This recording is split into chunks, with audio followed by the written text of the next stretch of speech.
Ever watched a Taekwondo match and marveled at the high-flying kicks? Yes, it's impressive, but how effective are these techniques in a street fight?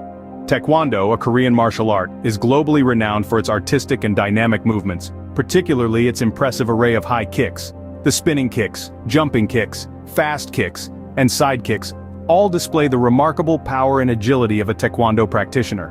But in the unpredictable and confined space of a street fight, these long-range techniques might not be as beneficial as we'd like to think.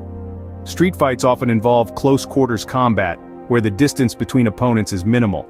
In such a tight space, the long wind-up required for a high kick could be a liability, potentially leaving a practitioner exposed and vulnerable to counterattacks. So, while the high kicks are impressive, they may leave practitioners vulnerable in a street fight scenario, but remember, this is just one aspect of Taekwondo. Let's delve deeper into this martial art in the next scenes. Taekwondo is all about the art of kicking and punching, but what about grappling? How does this martial art fare when the fight hits the ground? You see, Taekwondo's philosophy is rooted in the principles of the swift and powerful kick, the rapid punch, and the disciplined stance. But when it comes to grappling, the art of close combat, things get a bit tricky. In Taekwondo, the focus on grappling and ground fighting is not as pronounced as it is in other martial arts. This could be a potential stumbling block in a real-life situation. Imagine this. A street fight escalates and you find yourself in a tight clinch or worse, on the ground. In such a scenario, the lack of extensive training in grappling techniques might leave a Taekwondo practitioner feeling like a fish out of water. This lack of grappling techniques could potentially put Taekwondo practitioners at a disadvantage in a street fight. Taekwondo competitions are a sight to behold, but remember, they have rules and boundaries. How does this controlled environment compare to the unpredictable nature of a street fight? Taekwondo is a sport, and like all sports, it's structured.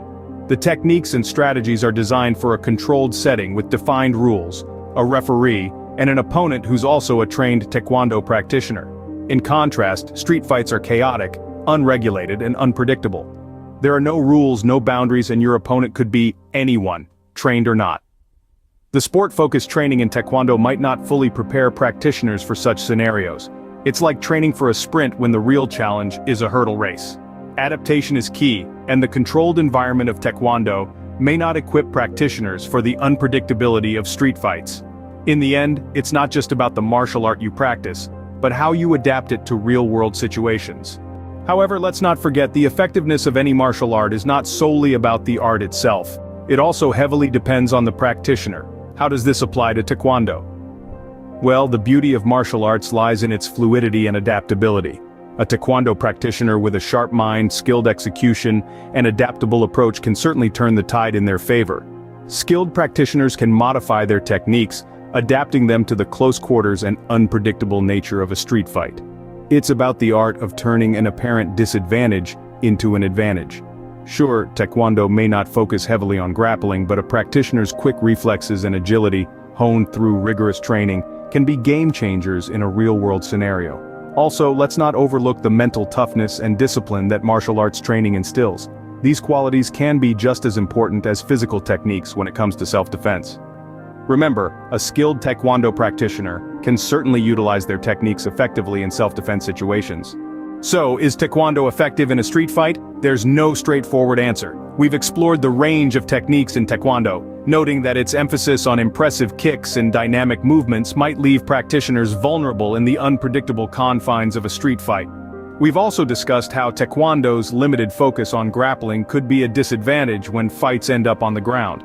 And we've looked at the discrepancy between sport and street adaptation, acknowledging that the sport-focused training in Taekwondo may not prepare practitioners for the chaotic nature of street fights.